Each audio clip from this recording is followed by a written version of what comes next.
మీకోసం తెచ్చింది necklace Mela flat 9.99 VA తో నవంబర్ 29 నుండి డిసెంబర్ 7 వరకు హిల్స్ బ్రాంచ్ త్వరలో ప్రారంభం. నమస్కారం. విష్ణు పురాణం 12వ భాగంలోకి వచ్చాం.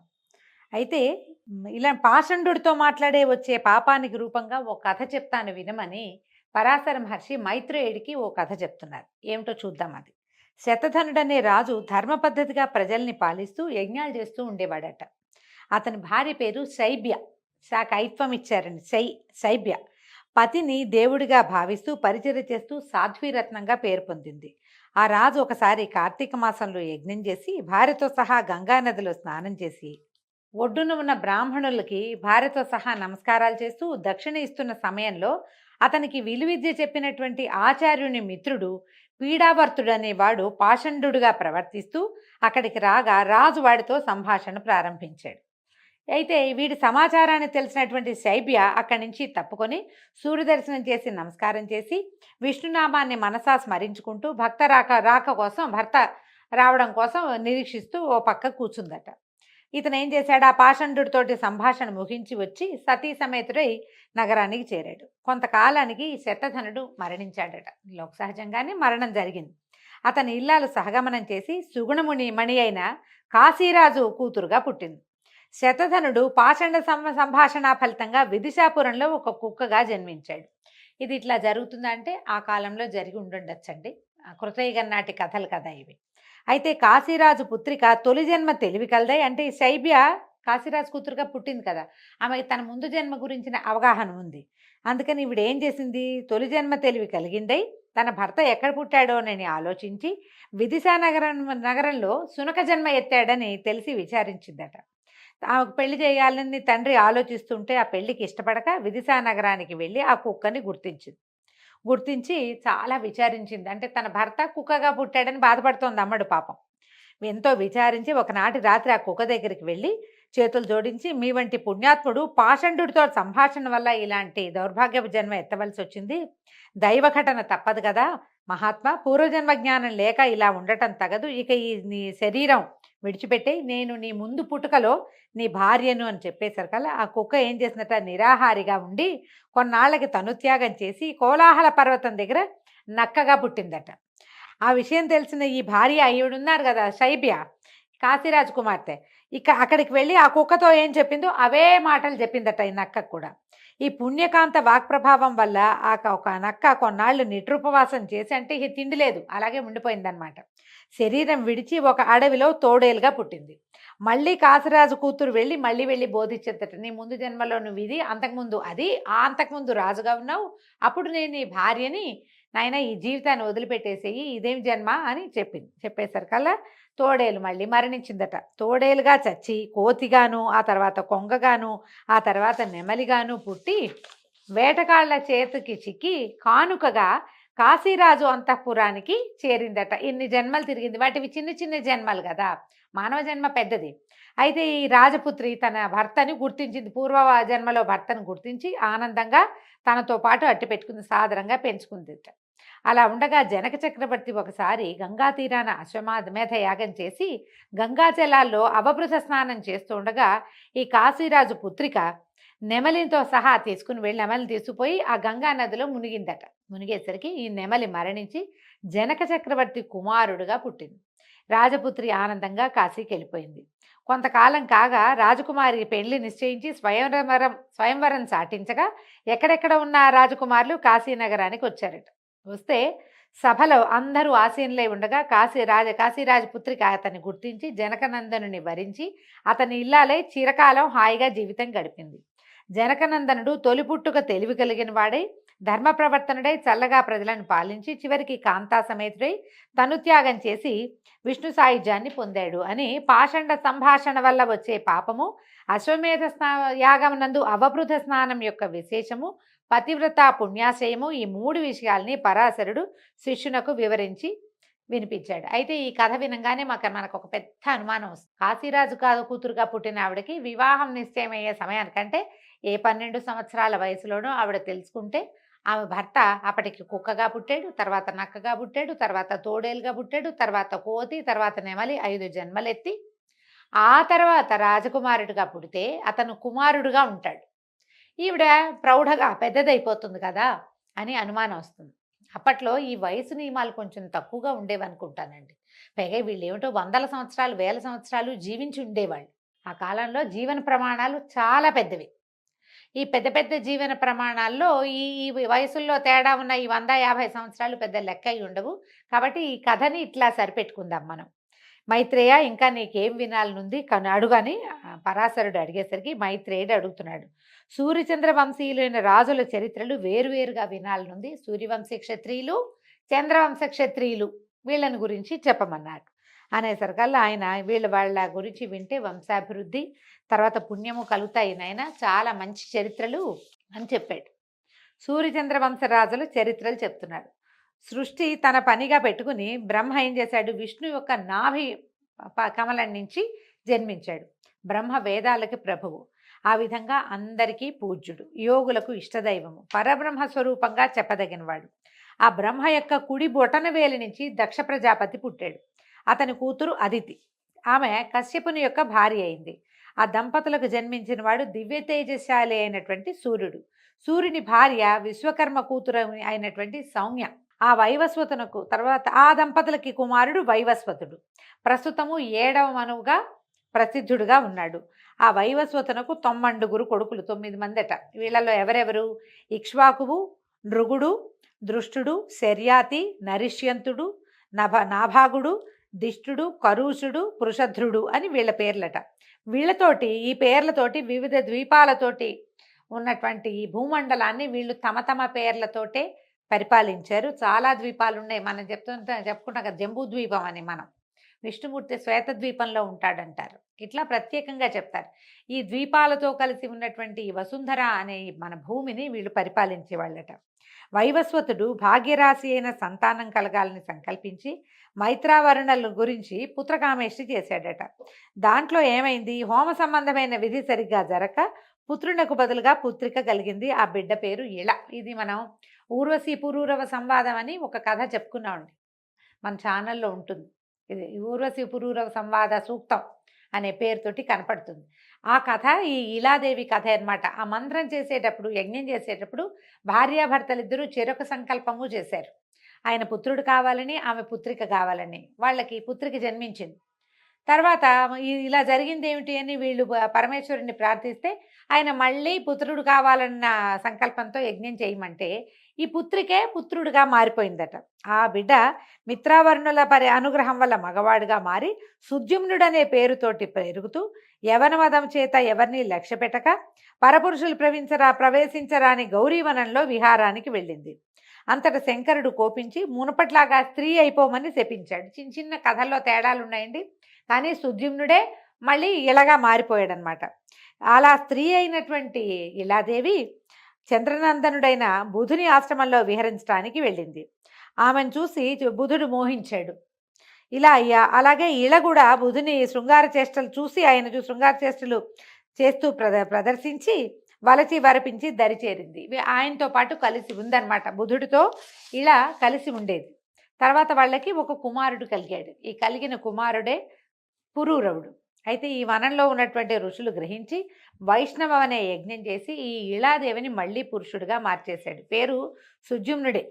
ఈ మార్పు తెలిసినటువంటి వశిష్ఠుడు మనువుకి బోధపరిచి నగరానికి సుద్యుమ్నుడిని రప్పించి పట్టాభిషేకం చేశారు. సుద్యుమ్నుడు రాజసుఖాలు అనుభవిస్తూ ఉత్తరుడు, గయుడు, విదురుడు అనే 3 కొడుకులకి తండ్రి అయ్యాడు. కానీ శాస్త్రం ప్రకారం సమయానుసారంగా మొట్టమొదట తనకి జన్మించినటువంటి పురూరవుడికే పట్టం కట్టాడు. పురూరవుడే ఇక్కడ రాజ్యానికి రాజయ్యాడు. మనువు యొక్క కొడుకుల్లో పృషదుడనేవాడు గురుహత్య చేసి ఆ పాప ఫలంగా శూద్రుడైపోయాడట. వాని పుత్రపౌత్రాదులంతా శూద్రులుగానే తరలిపోయారు, అలాగే అయిపోయారు. తర్వాత కరూసునికి చాలామంది కుమారులు సత్యపాలకులు, గుణవంతులు, బుద్ధిమంతులుగా ఉండి కరూసులుగా వాళ్ళు ప్రసిద్ధి పొందారు. వాళ్ళు వేరే రాజ్యంలో ఉన్నారనమాట. తర్వాత ఆయన కొడుకు నాభాగుడు అనే ఆయన ఇంకొకడు. ఈయన భూమండలాన్నంతా ఏలిన సుప్రసిద్ధుడైన ప్రభు అట ఇతను. నాభాగుని కొడుకు బలంధనుడు. అతనికి వత్సప్రీతి, అతనికి ఉదారకీర్తి, అతనికి వత్సప్రీతి, వత్సప్రీతికేమో ఉదారకీర్తి, ఉదారకీర్తికి ప్రాంశు ప్రజాపతి, ఆయనకి ఖనిత్రుడు, అతనికి క్షుపుడు, క్షుపునకు వింసుడు, అతనికి ఖనిత్రుడు, అతనికి అతివిభూతి, అతివిభూతికి కరంధముడు, అతనికి అవేక్షి, అవేక్షికి మరుత్తుడు కుమారులుగా జన్మించారు. ఎంతమంది పేర్లు చెప్పాను చూడండి. తర్వాత తర్వాత తరాలలో చివరికి మరుత్తుడు అనేవాడు పుట్టాడు. ఈ మరుత్తుడు అనేవాడు సామాన్యుడు కాదట, చాలా గట్టివాడు. ఇంద్రుణ్ణి మించినటువంటి బలవంతుడు, గుణవంతుడు, పైగా ఈ మనువంశానికి మంచి పేరు తెచ్చినటువంటి లోకమాన్యమైన చరిత్ర కలిగినవాడు.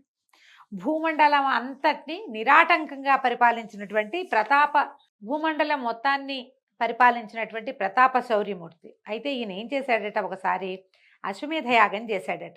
అది చేయటానికి నిర్మించిన యజ్ఞశాల బంగారపు మయమట, మొత్తం అంతా బంగారంతో నిర్మించారు. సోమపానం చేయటానికి అమరావతి నుంచి ఇంద్రుడు తన వాళ్ళందరితో అష్టదిక్పాలకులతోటి వాళ్ళందరినీ వెంట పెట్టుకుని వచ్చి ఇక్కడ అన్ని పనులు కూడా చేశారట. వాళ్ళు యజ్ఞం అయిన తర్వాత దేవతలందరికీ మోయలేనంత బంగారాన్ని ఇచ్చారట.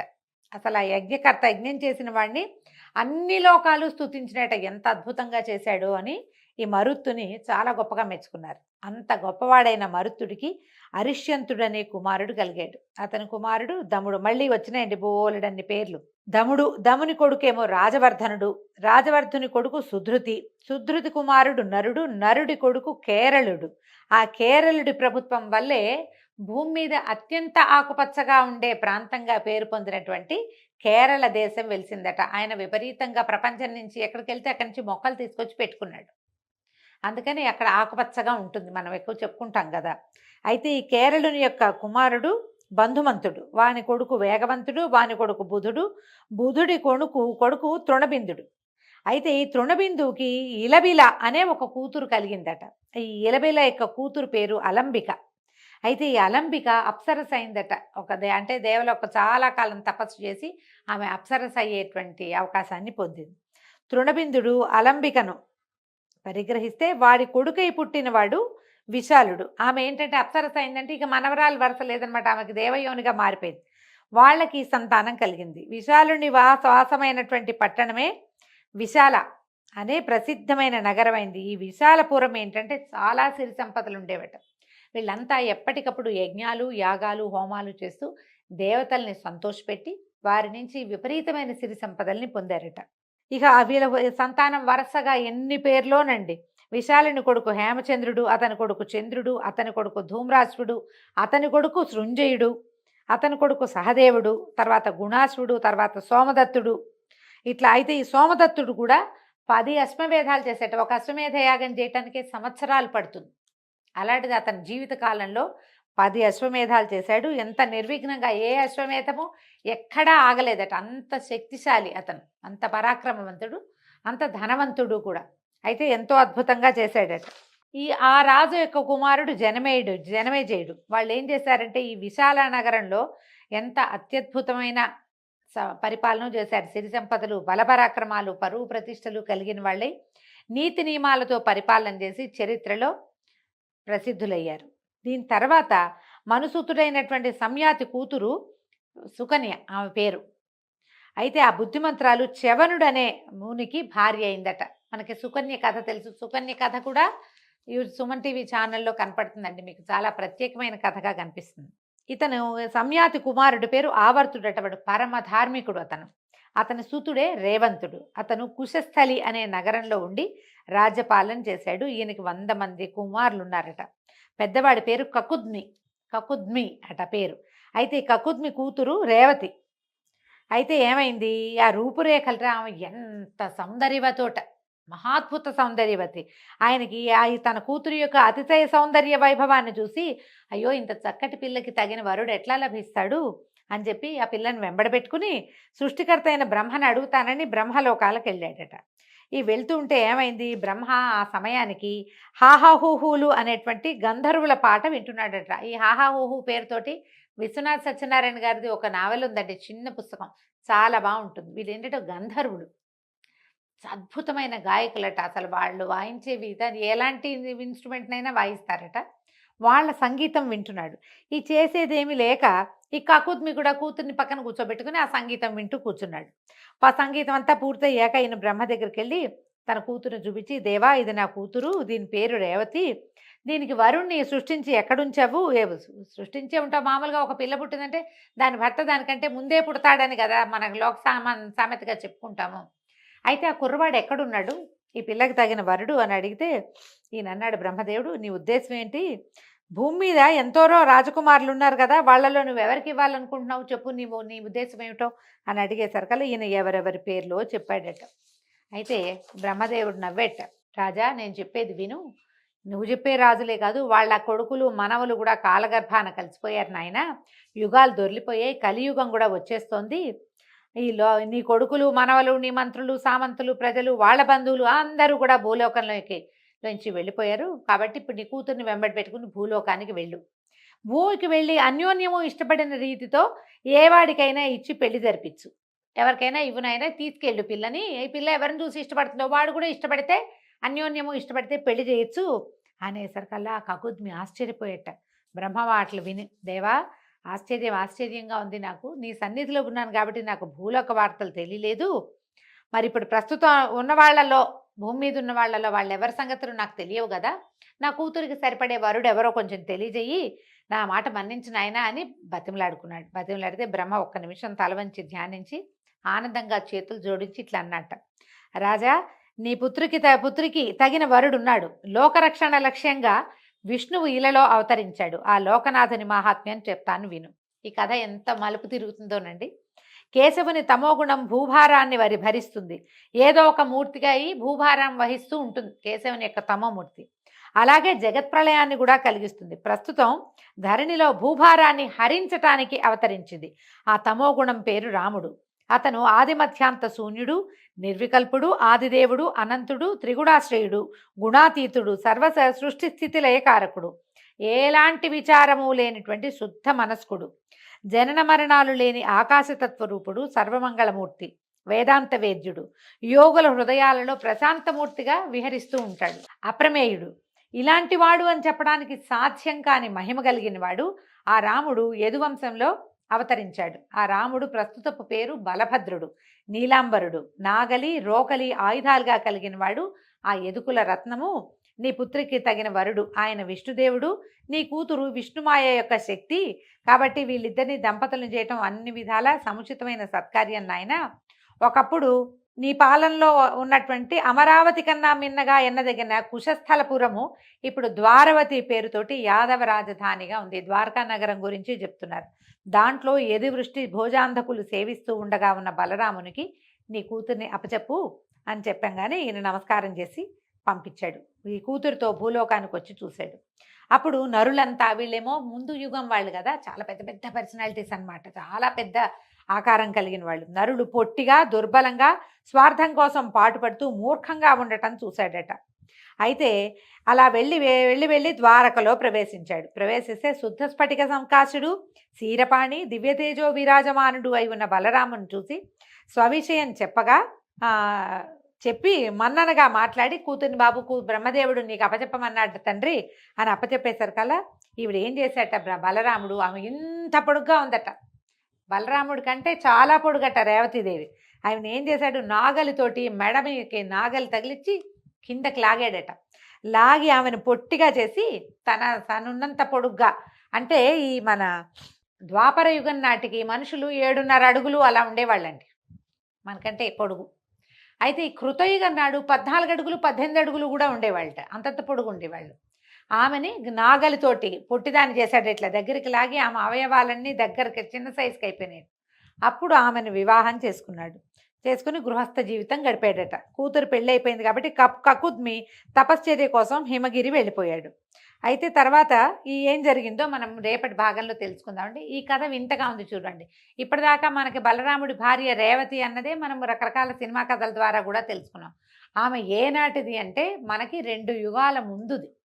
కృతయుగం నాటి రేవతీదేవిని మధ్యలో ఉన్న త్రేతాయుగం వదిలేసి ద్వాపర యుగంలో బలరాముడు వివాహం చేసుకున్నట్ట. వారికి సంతానం కూడా కలిగిందని వివిధ కథల ద్వారా తెలుస్తుందండి. దీంతో ఈరోజు కథ సమాప్తం అండి. రేపు ఉదయం మళ్ళీ కలుసుకుందాం. నమస్కారం.